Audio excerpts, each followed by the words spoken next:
r/AskReddit. Teachers, what's the weirdest thing a student answered to? Tell me a fun fact about yourself.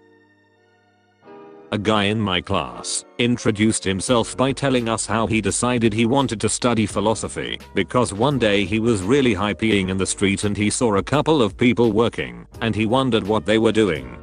So he realized his passion was wondering. He dropped out like 2 months later. It's hard to wonder when people tell you what to think. Philosophy is, in most academic settings, complete trash these days. Now, that doesn't mean reading Plato, Descartes, or Foucault is a waste of time, just that the way most universities teach the subject is. They just give you a few crash courses in the history of philosophical thought and expect you to work on memorizing and summarizing rather than interacting. You don't get to interact and examine the readings and hone your own skills because academia has been industrialized. The professors just assign reading after reading, and to get through them all you have to sacrifice deeper understanding. We did one of those 2 truths 1 lie bits. Girl stands up and says, I've never been out of the country. I'm a twin. I love playing sports. I knew this girl beforehand and knew she didn't have a twin, so pick that one. Nope. She had a conjoined twin that died in utero and had to be surgically removed, and she's now missing the last vertebrae on her spine. Showed us the scar and everything. Apparently the lie was the first one as she'd been to Mexico. I'd have guessed the playing sports one. I'd expect most people who play a sport to say which one. I love playing sports sounds more like she just likes being active and playing various outdoor sports in general, rather than suggesting she's a competitive soccer player or something. Less awkward than my situation. We went on a field trip with another class and befriended a girl. When we got back I tried to sit with her at lunch. It took almost a week to realize she was an identical twin and I had been sitting with her twin the whole time. She was known as the friendly approachable one and her twin was known as being kind of the bitchy one. I ended up being best friend with her twin. She's so unapproachable initially that I wonder how many friends she's made by people mistaking her for her more friendly sister. Had students, aged 11, sharing strategies for dealing with difficult emotions, one at a time in a big circle. One girl talked about digging her nails into her face whenever she was feeling stressed or anxious, and I had to explain to the class why self-harm was not a good coping strategy. How did you explain it? I didn't go into a lot of detail, how would you? But I said I didn't recommend hurting yourself to help cope with things, because if that became a habit, you'd feel a lot worse in the long run. I said thank you to her for sharing, but asked the next person for a strategy that didn't involve hurting yourself. I like to dig my nails into the face of the kid sitting next to me. A student once told my wife that her daddy had a special device that he had to blow into to start his truck. He's definitely not an alcoholic. To be fair, you don't have to be an alcoholic to get a DUI, and in some states, mine at least, you have to get one of those for minimum 6 months even for a first offense. But yeah, alcoholics are more likely to get DUIs. And also I'm aware that some states wouldn't make you get a breathalyzer until you've had multiple offenses. My dad clogged the toilet this morning and that's why I'm feeling frustrated. Minus 5-year-old child. I will say the question was, how are you doing this morning? But I could barely keep from laughing out loud. The way that they experience the world is amazing. In my psychology class, we were talking about the early signs of serial killers, and the quietest girl who never spoke told the story of when she lived in Chicago. She had a friend around 5th grade who would always stomp on baby birds and once put his hamster in the microwave. Well, his parents were having difficulty keeping up with his antics, so they sent him to his grandmother's, who he promptly stabbed to death when she woke him up for school. So that was interesting. Well shit, did his grandmother live in Michigan by any chance? Because I have a student that did this. Actually, probably not the same, because his grandma did not end up dying from it. His sentence was scarily short, and we are all terrified of the possibility of him returning to school this year. Have spoken up, and was basically told there's nothing we can do about it. Do they not send people like this to special schools? That would imply that the US government cares about education. I'm not a teacher, but this guy in my class, named Shane, has this medical condition that causes him to grow tons of hair at an early age. Full beard in middle school. He would say, "I'm Shane and I'm very hairy." He could say, "My name is Shane, but friends call me Harry." You're a Shane, Harry. You're a hairy Shane. During French class, a guy in my class said that he liked stabbing children. He meant that he fences, but didn't know the exact translation for that. Not a teacher, but in 3rd grade, we would do this weekly "how was your weekend" sort of thing, where we'd sit in a circle and share. This one girl casually goes, "I found out that my biological father didn't want me," in a super nonchalant tone and everything. I still remember the awkward tension. Yeah, I think kids tend to drop bombshells like this because they want to talk about it, but that doesn't happen at home, and school is a safe space. Student told me that there is a chapter dedicated to him in a dental surgery textbook because of a very rare disorder that he had as a child. I may still have that essay. My brother had something like this.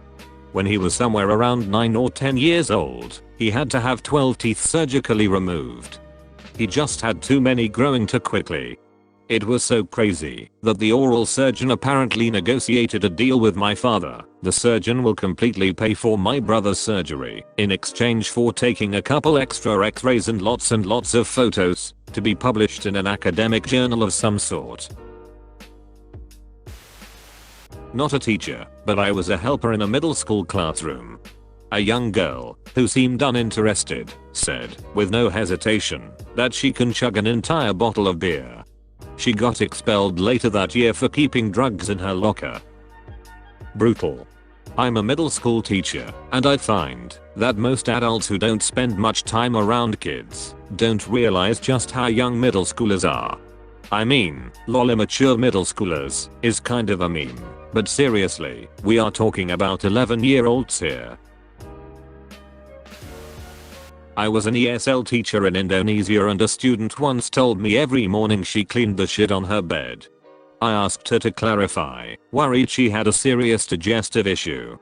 She answered, "I brush my teeth, wash face and clean bedsheet." Bedsheet.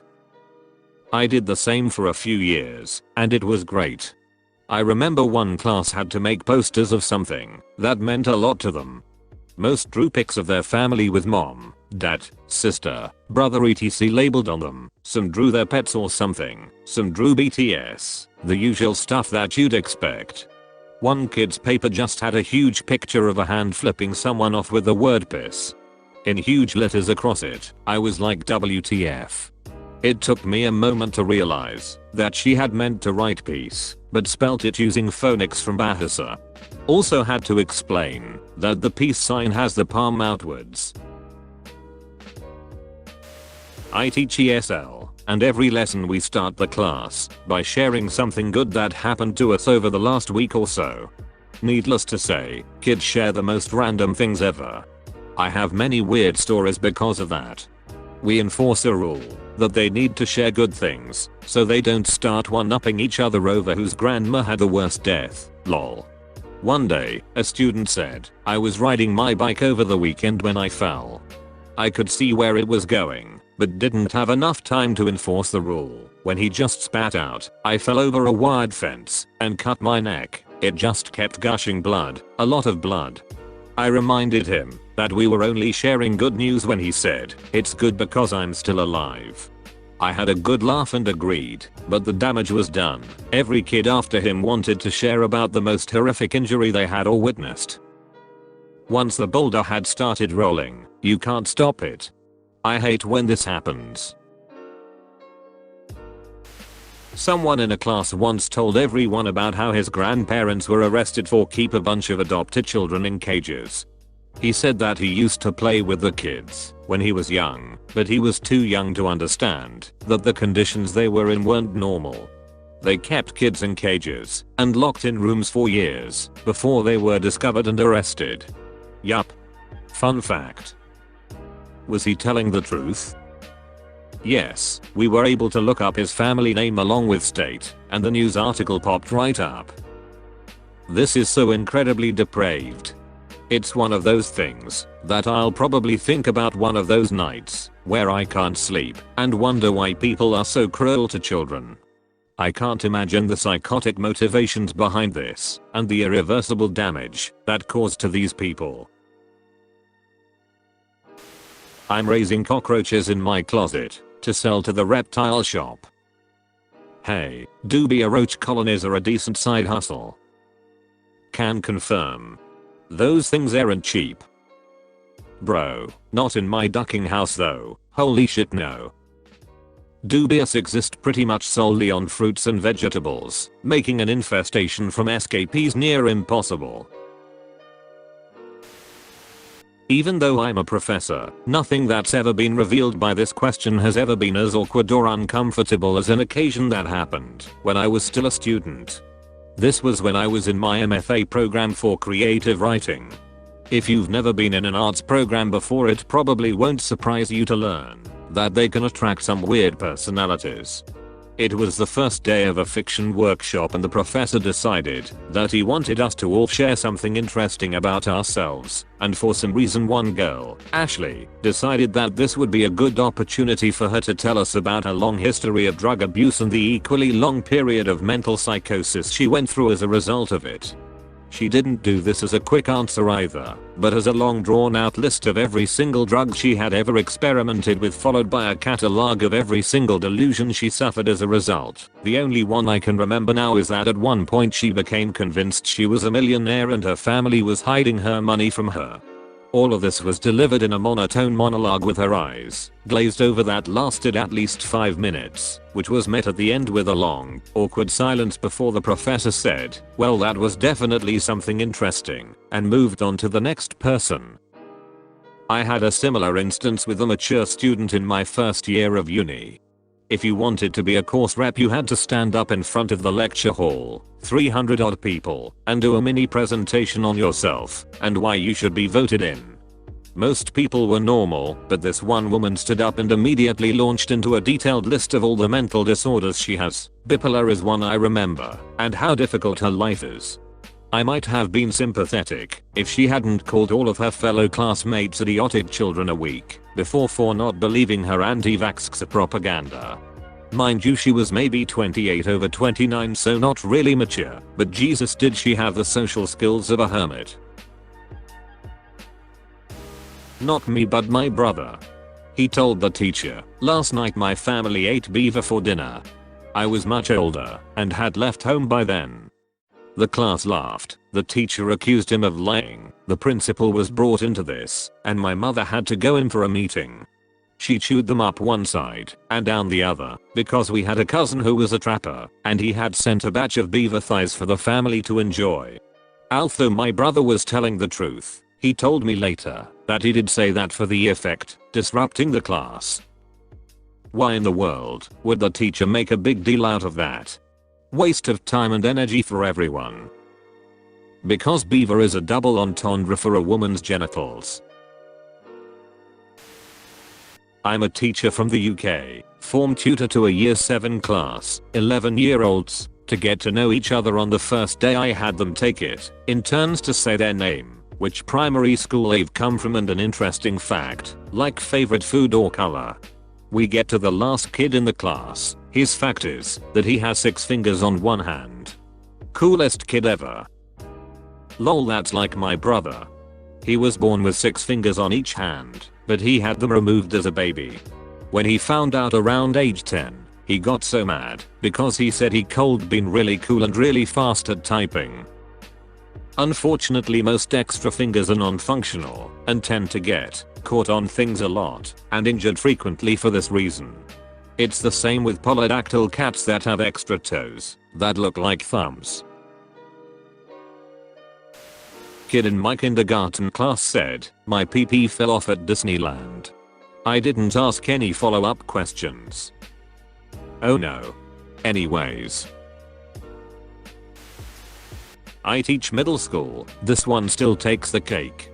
That his mom and dad have the same parents. I asked him to clarify because I didn't understand what he was saying, and he said, "I only have one set of grandparents. They had the same parents." I quickly moved to the next student so no one else would realize that this kid just told the class that his parents were siblings. I talked to him about it the next day in private, and he said that he got it mixed up. His parents don't have the exact same parents. They shared a dad. I felt so much better when the mom called me to let me know her elderly stepfather married her husband's elderly mother. Still weird, but much better. My mom married her brother-in-law. That was always confusing when I started telling people as a kid. Not a teacher, but on the first day of 9th grade we had to form a circle and say one thing about ourselves that we thought was unique. When it was this dude's turn, let's call him Mike, Mike stands up and says in a really serious tone, "Does my mom and dad grow weed?"